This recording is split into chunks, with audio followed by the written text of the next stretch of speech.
Welcome back, everybody, to Aaron's Opinion. It is very, very good to be back behind the microphone again. Today, we are joined by KHALID from Qatar, and he is the president of the Arab Blind Union. Before we dig into your organization and to discover who you are as a person and all of that, we need to first know who you are. So before you became Dr. KHALID, who are you, by the way? Who is KHALID? You can talk about your life story, the organization, and just dig in, and we'll just walk through a conversation. Go right ahead. Thank you. My name is KHALID. I am born in 1960. I came to the life normal person. I became blind after 15 years from my age. After that, I decided to study in Egypt because we don't have blind school in that time in Qatar. I started my study there by alone in Egypt. I was very young, and I finished my high school, my secondary school in Egypt. After that, I came work in Qatar as a telephonist operator in telecommunication ministry. After that, I decided to complete my study. I decided to study. I finished my university and my master degree, my PhD. After that, I work in social ministry in Qatar as advisor of minister. In 2007, we decided in establishment.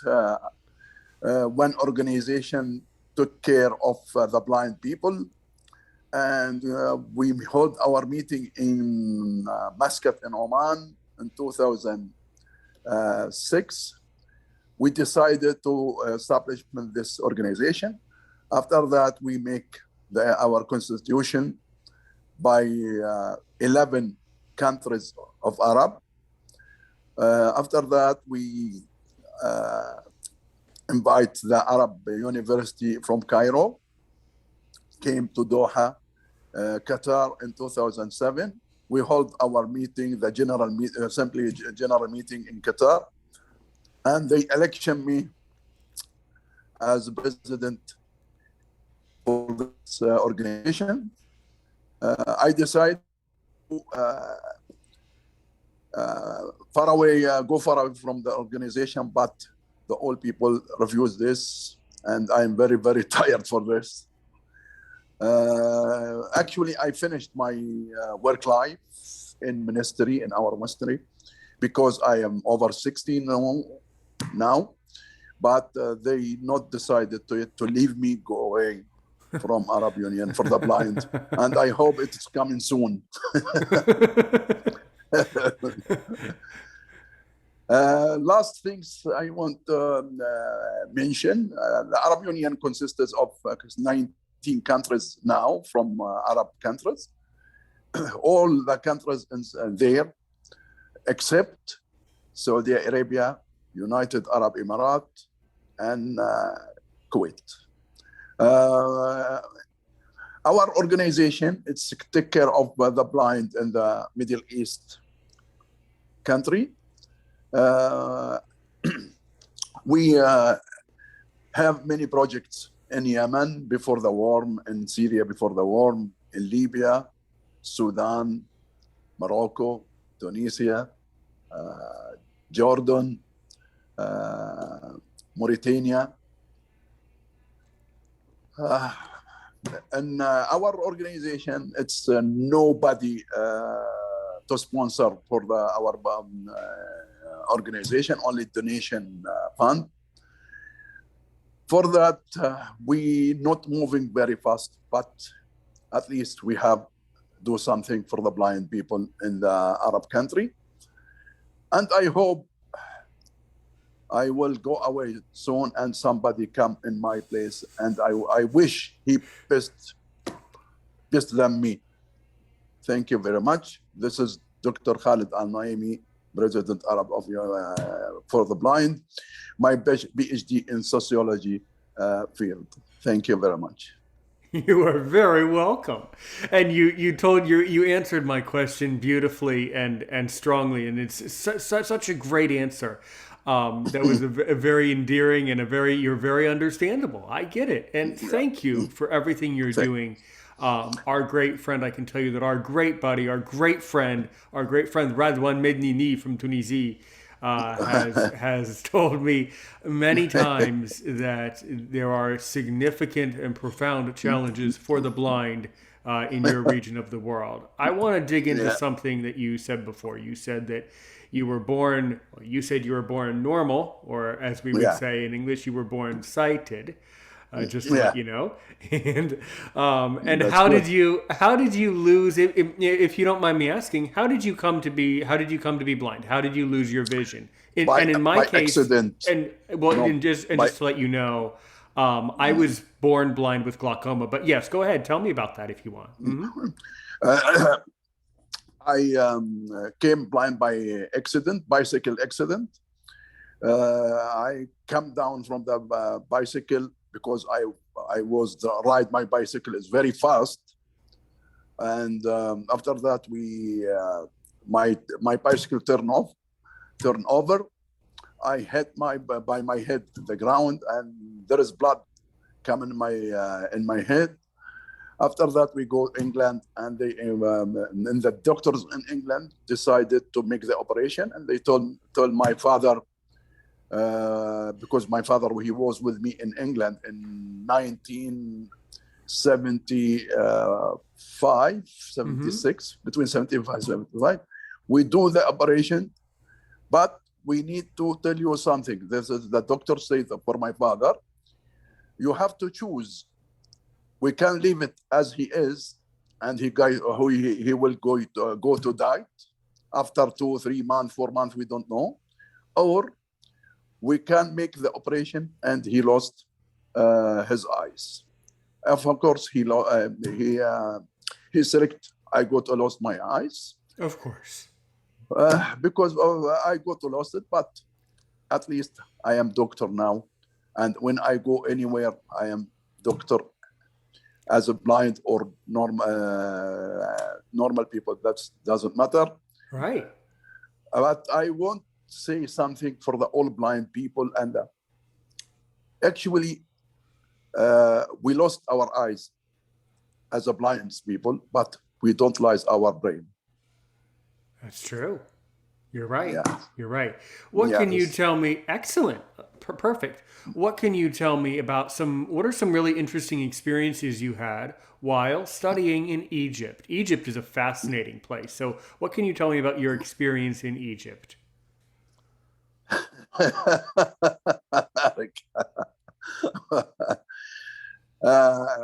Egypt now completely different than when I was studying. When I was studying in the past, Egypt is very, very good country. Yes. But now I don't know, because I left Egypt in 23 of June 1913, but I was study. I was working in Arab University for Qatar section there for 1.5 years.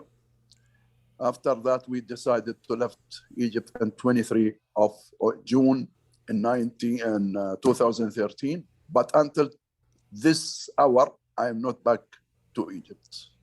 I see. Mm-hmm. I don't know what is the Egypt now.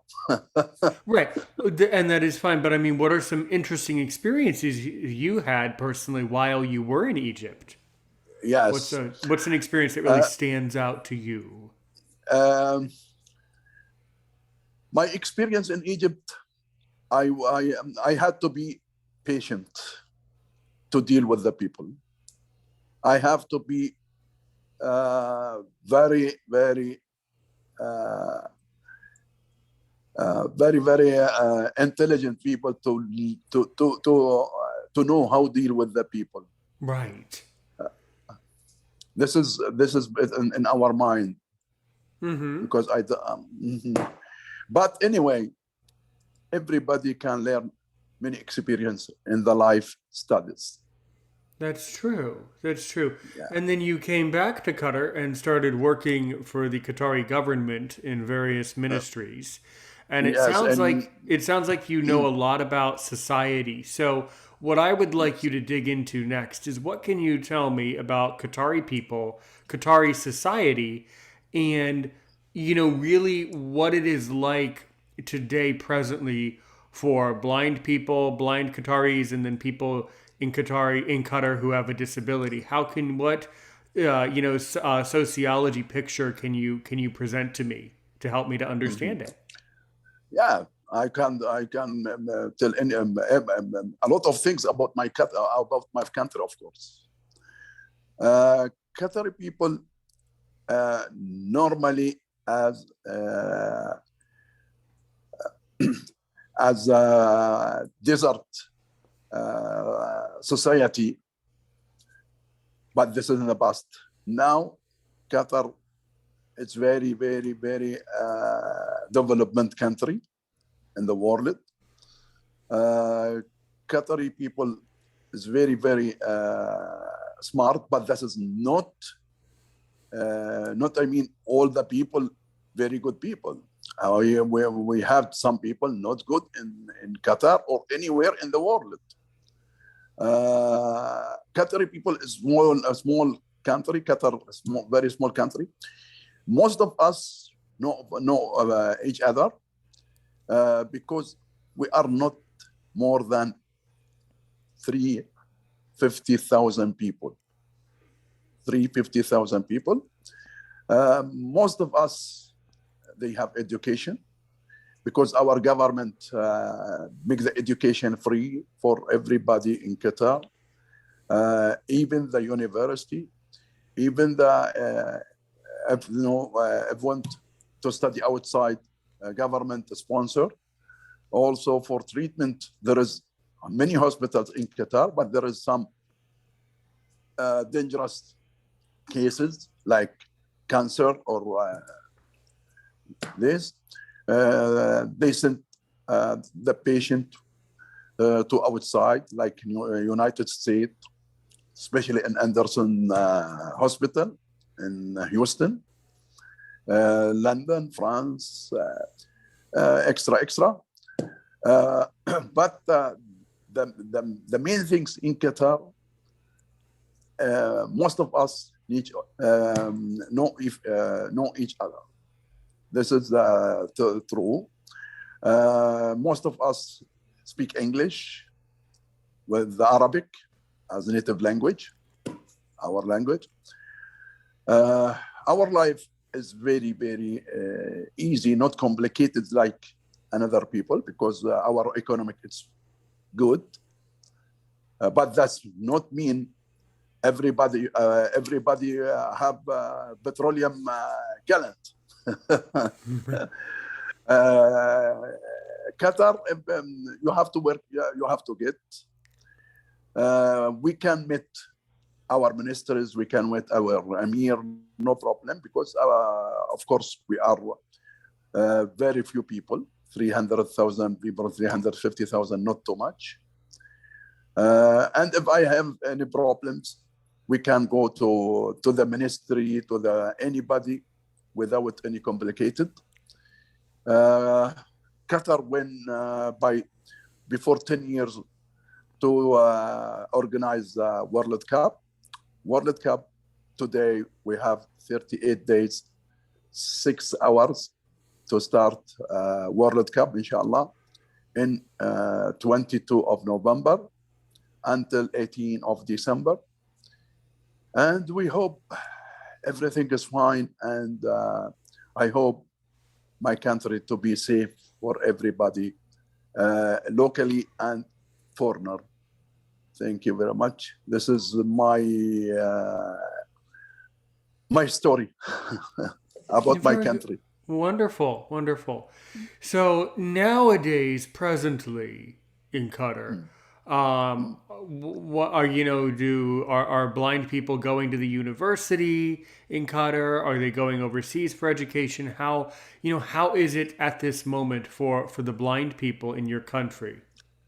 In our government, as I told you before, it is sponsored by education for everybody, is it blind or not. Some people in blind going to universities, some of them, they stop when they get the secondary school. But this is freedom for everybody. If he won't continuous his school. But the law in Qatar should be to, you have to be minimum takes sixth grade, not less than this. You have to be, if you don't want to study, you have to be sixth grade finish it. But if you want to study, it is open for what do you want to get? In Qatar, now we have two people doctoral. I am the first one in Qatar get my doctoral. My doctoral, it was in 2006. And Mrs. Hayat come after me in 2007, I think. But we have only now 2-3 people in the master degree, and we hope to become in the doctoral soon, inshallah. But this is, at least this is up to the person. He want to continue or he stop. I was operator, I told you, I was operator, telephonist in telecommunication in Ministry of Qatar, and the government pushed me when I decided to complete my study, and I am a doctor now. That's very good. That's wonderful. That's something that, in the United States, we don't really have that system. In other words, if you want to get educated, you have to have your own money and you have to have scholarships, and it's a much more complex thing in that way, and in that regard, it's a lot more complicated in a sense to be educated in the United States. But yeah. But United States, how many millions? Right, and that's the thing, and so that's why in a way, it's a kind of interesting because the advantage to living, I guess, the advantage to living in Qatar, or in your case, when you come from a country with fewer people and a smaller country, it's easier to educate more people. So in America, we have a huge country, and what it comes down to is, generally speaking, the people who have the most connections go the furthest for the most part, and then some people work hard, and then other people get lucky, but a lot of people just fall into the middle and struggle tremendously, blind or not, but yeah. And I think you've been to the States before, right? Yes, many times. And many times I was in Oregon State. I was in Los Angeles, New York, San Francisco also. Right. San Jose. Yeah. Yeah. So, from your perspective, from a sociology perspective, what do you think about American people and American society? I go to give you my opinion and what I see in America. America, the political people, it is completely different than the popular people. Normal person is very, very smart, very kind people. We can dealing with the person, with American people in the street, in the stop, bus stop, anywhere. It's very friendly people. But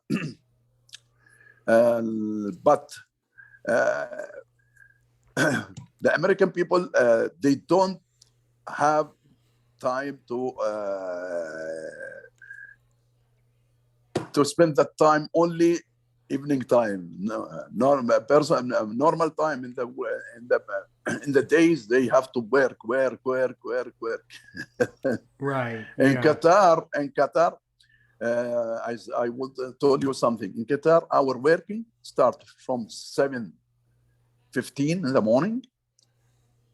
Going to be over the job, it's 2:00. That's for normal person. But police, hospital, ambulances, no, it's 24 hours. Different people, every 8 hours come another people to home. I want to ask, told you about myself, something I forget to mention. Sure. I married since 4th of July in 1984. I was 20 years old as that, and I hope to be 20 years old again. But not.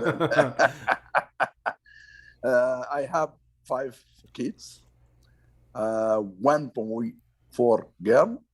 My first boy is in the Army. He's finished the college or captain, Air Force captain. Second one, she's in work. She's finished her college also. The third one, she's in the bank. Fourth one, she's in computer engineering.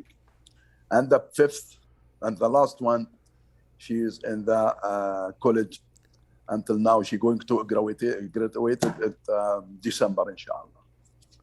Wonderful. So good. That's all excellent. Yeah, that's good.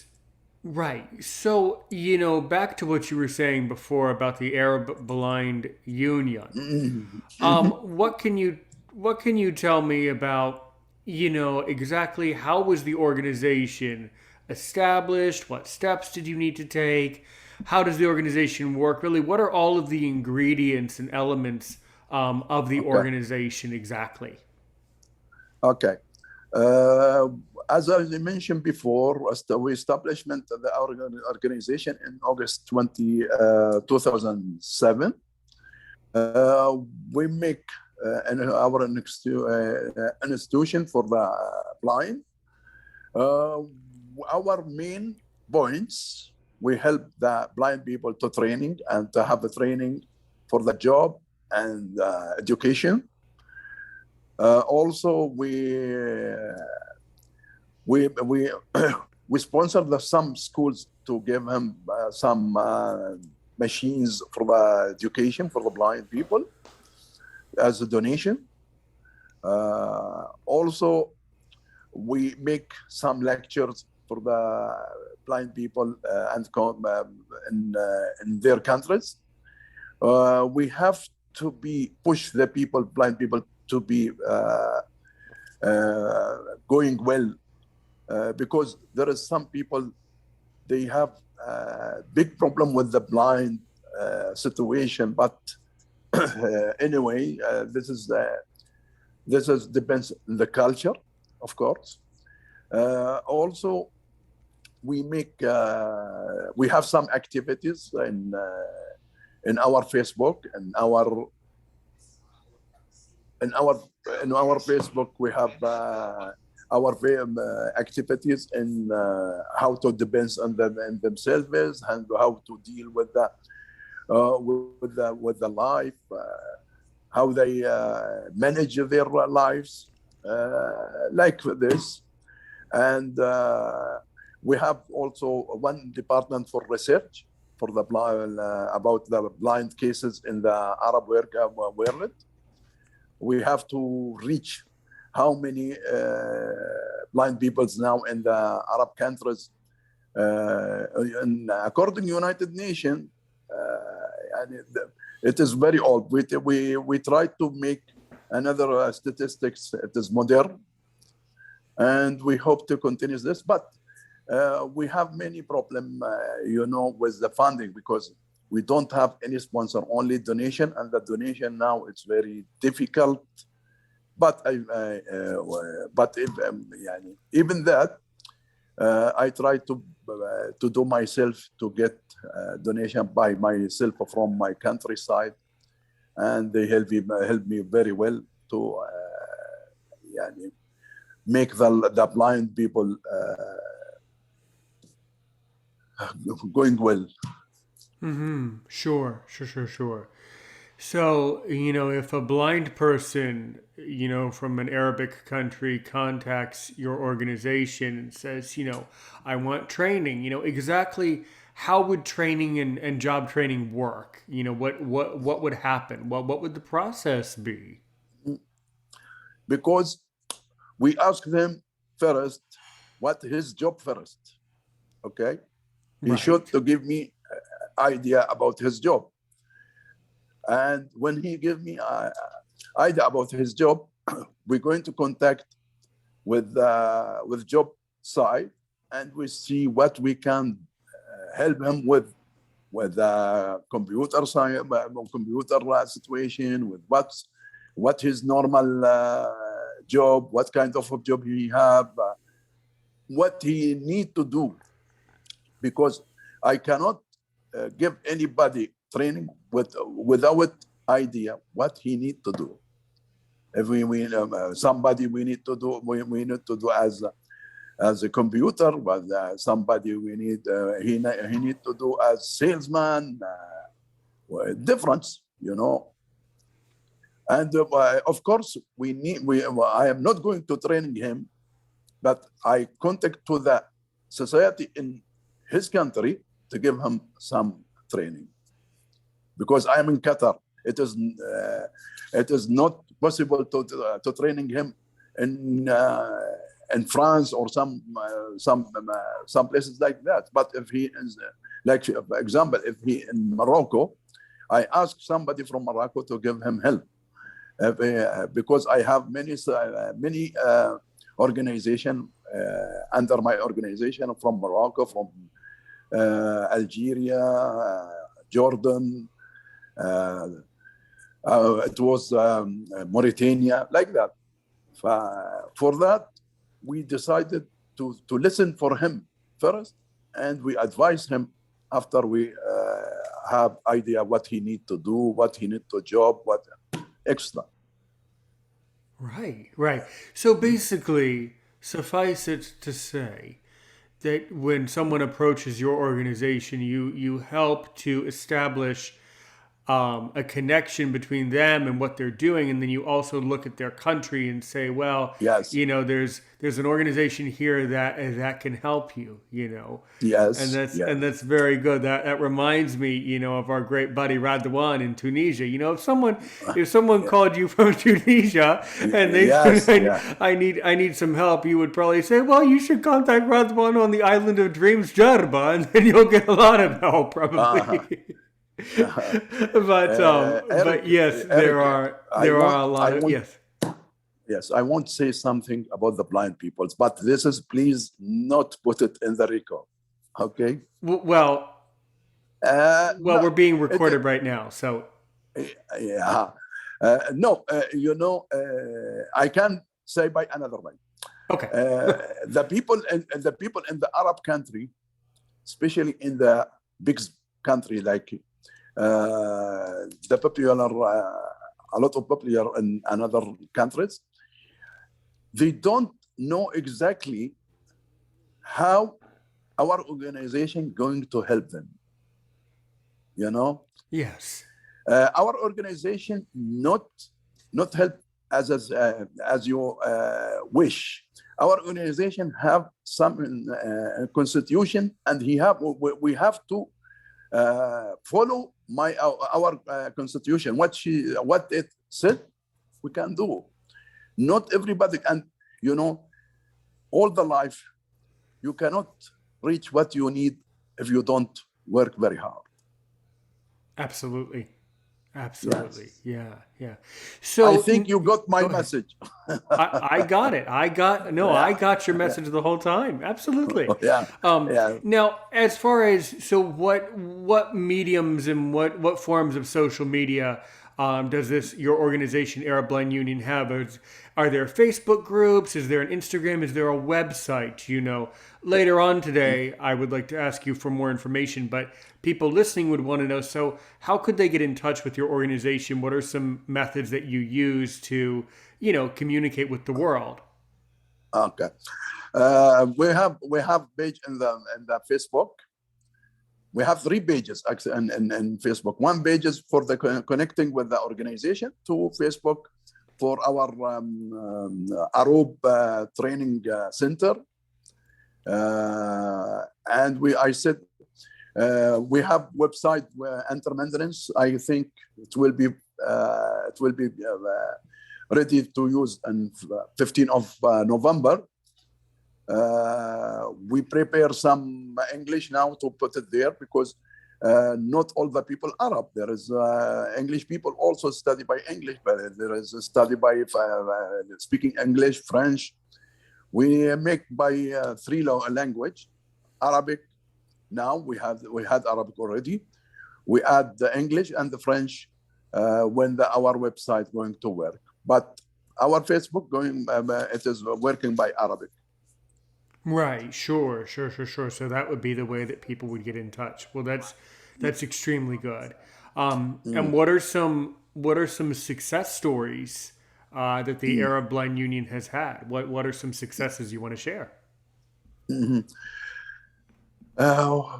We need. Can you repeat your question by another way? Of course. When you look at your organization, right? What can you tell me about some success cases? In other words, when people contacted you, they were working but they needed help, and then you helped them. What are some interesting success cases that you can share?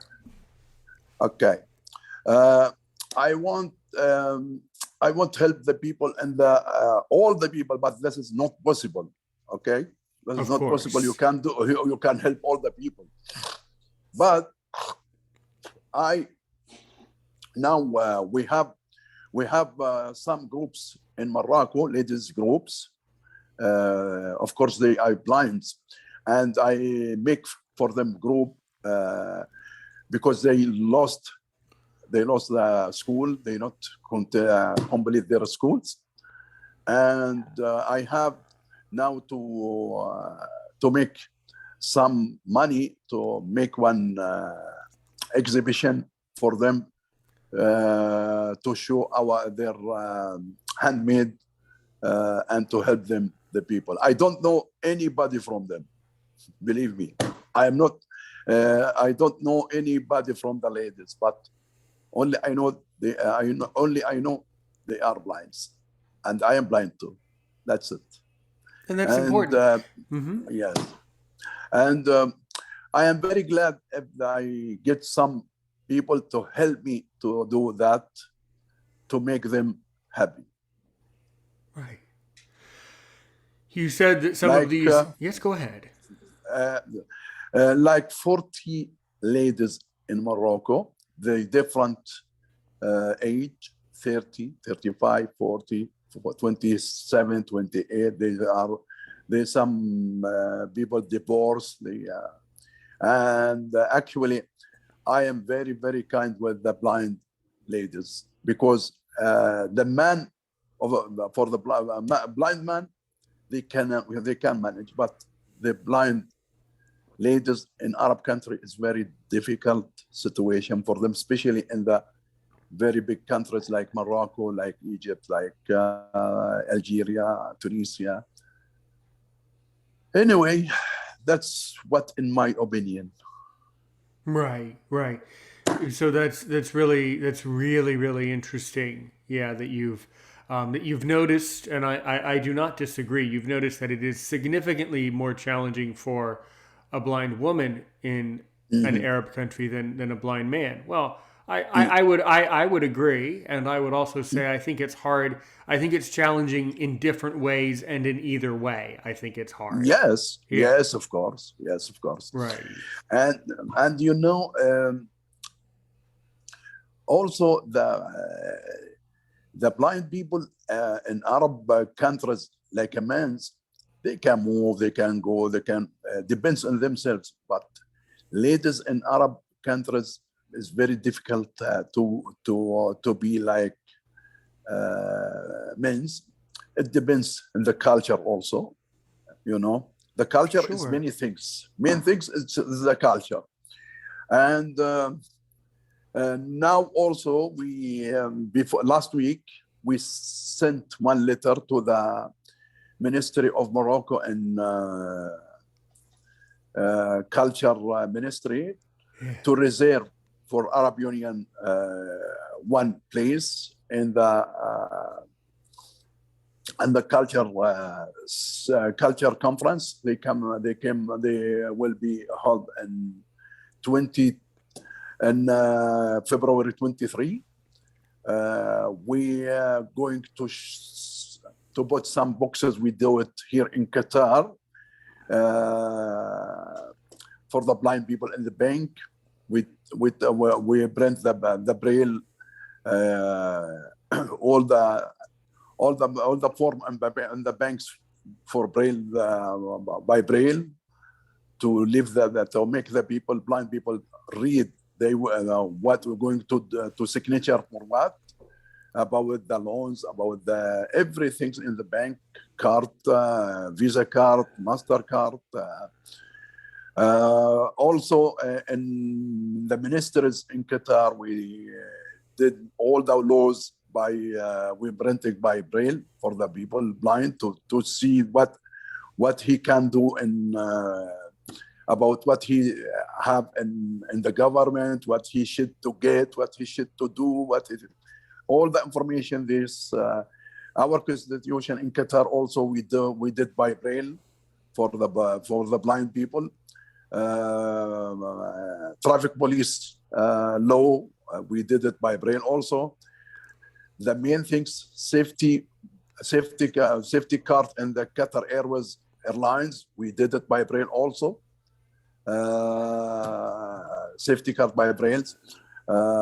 We did many things, and we need to put this in the exhibition for the culture exhibition in Morocco in 23. Oh, sorry, February 23, and we need to encourage the governments in Morocco to be as in government in Qatar, and we hope to do that. It was very difficult. Sure. And also we need to give him some culture from our organization about Marrakesh Treaty. Marrakesh Treaty, it's an issue in Morocco, you know, yes, in 2013, but nothing to do until now in Morocco by Marrakesh Treaty. Also, we need to give some lectures about the United Nation for the Blind agreement, and we all going to following this in Arab country also. We hope so to do that, and I hope to help the blind people before I left my chair, and I hope to lift as a retired soon, inshallah. I'm very tired.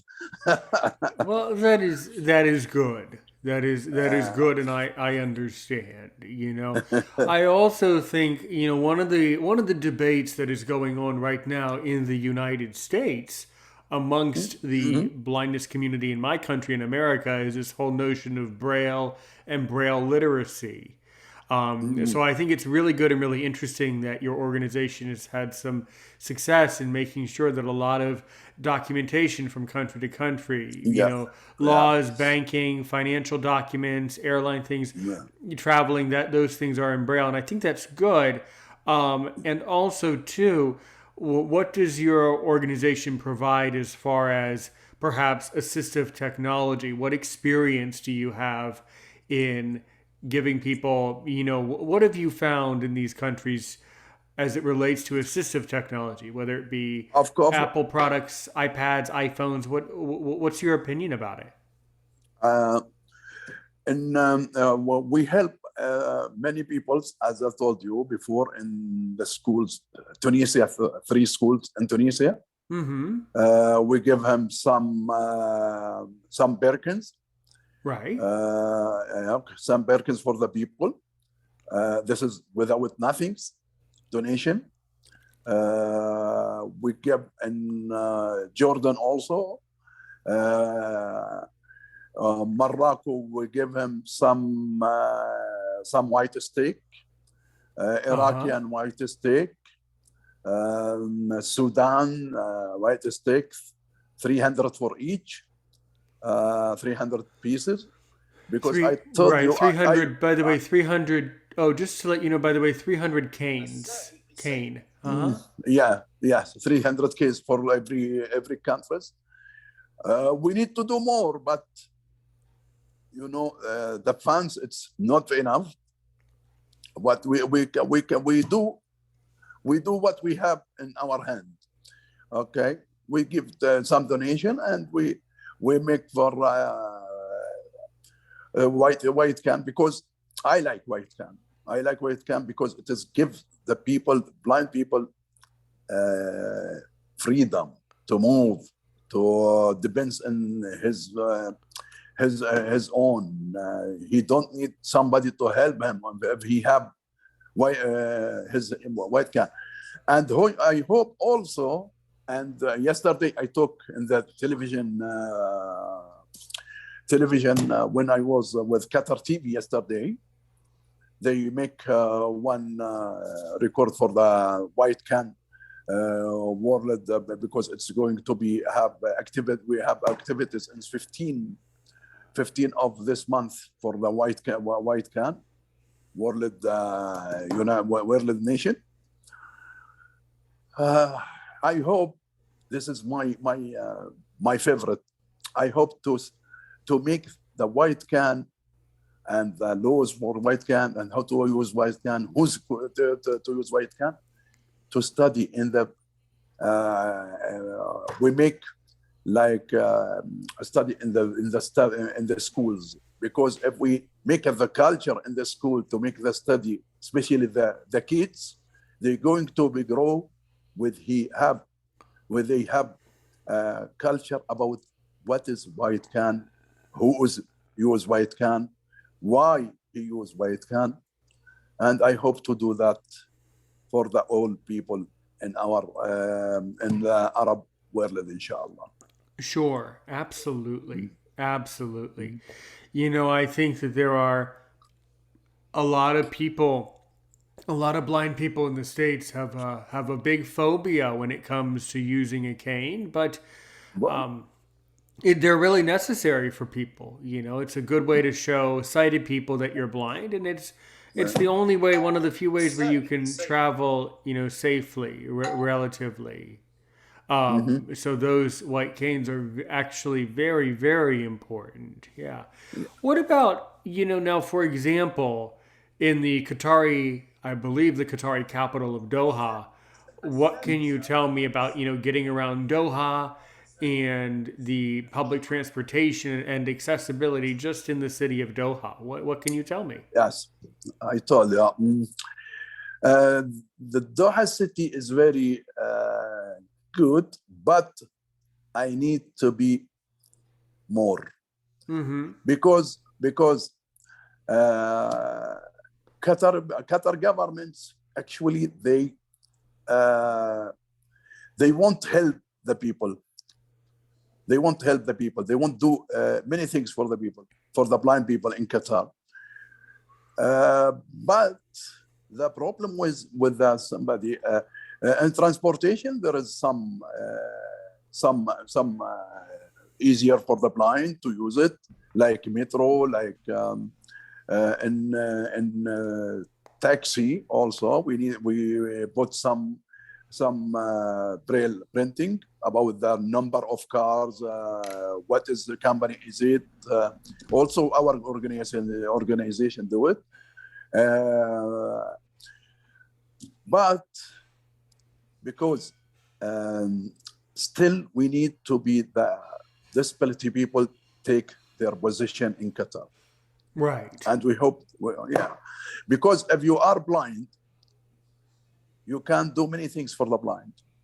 But if you normal people, you don't understand enough what the blind want. You got my message? Yes. And this is also the same or similar problem in the States, is that... I know. Well, I'm glad that you know, Dr. Khalid, but many of one of the reasons why I am so proud and pleased to be an interviewer and a podcaster is because there are many. Sorry. Oh, no worries at all. Yeah. There are many people around the world who need to learn from us and need this information. That there are a lot of people who, out of no fault of their own, meaning it's not their fault, but a lot of people are ignorant to the reality of what it means to be a successful blind person today. And this is a problem in America too. It's a very severe problem in America as well. Yes. Yes. But I want to mention something in Arab world also. The problem with the main problem with the blind people in Arab world, when they decided to make family, to organize marriage. Right. Most people, they refuse their daughters' engagement with the blind people. I don't know why, but I think this is culture also. But anyway, when I decided to marry, I take one Qatari lady. I have many problems with the 3, 4, 5 kids, 5 families. They refuse to give me their daughters, but at least I get what I want. And my wife, and this is, I go to say as a witness for she, and she's not here. She's traveled. Although I'm alone in my home now. I'm alone in my home. Actually, my wife, she's encouraged me to complete my study. Believe me. When I married my wife, I had only secondary school. Right. She has encouraged me to complete my studies, and I became doctor. Alhamdulillah, with she, and she's with me. She was with me all in my life study. Right. And I would like to thanks for my wife, and I want to I hope to return for my wife some things from what she do for me. Well, I think the work that you're doing to help other blind people all over the Arab world, I think that is a great way to thank your kind wife. Yes. And she also helped our blind people now in our conference. We held 3 conferences in Qatar. She make with me as a volunteer with the people there in our conference. And our conference, first conference, it was 2014 about the social problems with the blind. Second, our second conference, we do it here in Qatar, social problem for blind and deaf people. The third,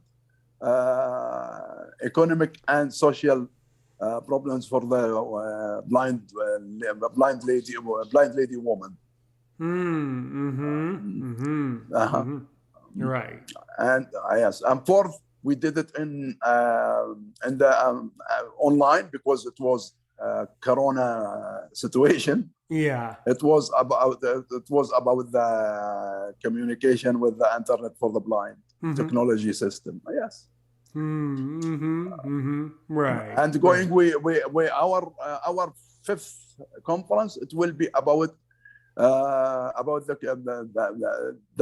interpretation and training for the people, disability people with jobs. It will be in 2023, inshallah. And I go to invite you for our conference, inshallah. Well, if I am still president of Arab Union for the Blind, I hope to make me go away soon. Right. Yes. Yeah. I get it. Yes. And but anyway, we have to going with our lives. Right. We don't have to stop, because we have to complete our life as normal people. And in my opinion, and I told everybody from the blind people I met, you have to be you have to be imagine you are the normal person, and the society, they are disability people. That's a very, that's a very endearing, and it's a very beautiful and cute way of putting it. And it's a very good outlook to have. But I just cannot thank you enough for taking the time out of your evening over there in Qatar to join me today. I would like to tell you that at this point I have just a couple minutes left, and believe it or not, I am so blessed with guests that, speaking of guests from Arab countries, my next guest from Tunisia actually just joined my waiting room when you were talking a moment ago. Yes. So I would like to walk to a very beautiful conclusion of an amazing episode here on Aaron's Opinion by asking you, so Dr. Khalid, if you can ask me at this point, if you can ask me only one question to really make me sweat, to see if I'm worth my salt as a podcaster, what do you really want to know about Aaron Richmond? What's your position in your country? I'm a teacher. My position is I'm a successful blind person who's a teacher and podcaster. Very nice. Teacher, teacher for the normal people or blind people? Well, both. Any. I'll teach anyone, especially if they're normal and blind. Good. You got it. Yeah, we definitely share the same perspective on life. Look, if someone wants to get in touch with, I'm so pleased that you're getting so much out of this. This is so good for you and so medicinal for the world. If someone wants to get in touch with you personally and the Arab Blind Union, let's go over the information again. How would they go about doing that? Okay. First things, my mobile phone, it's 0097455832082. There is WhatsApp on it. My office telephone is 0097444504440. My email address, it is arub_07@yahoo.com. And our Facebook, it's there. I go to send it to you, and you can put for them everything, because I don't have it with me. My that's the key now for the Facebook. Excellent. Thank you so much. Keep up your great work. You are forever part of Aaron's Opinion. Keep up your great work, and we will stay in touch. All right? Thank you very much, and have a good evening. Bye-bye. To you as well. Help one person today, help 1 million people tomorrow.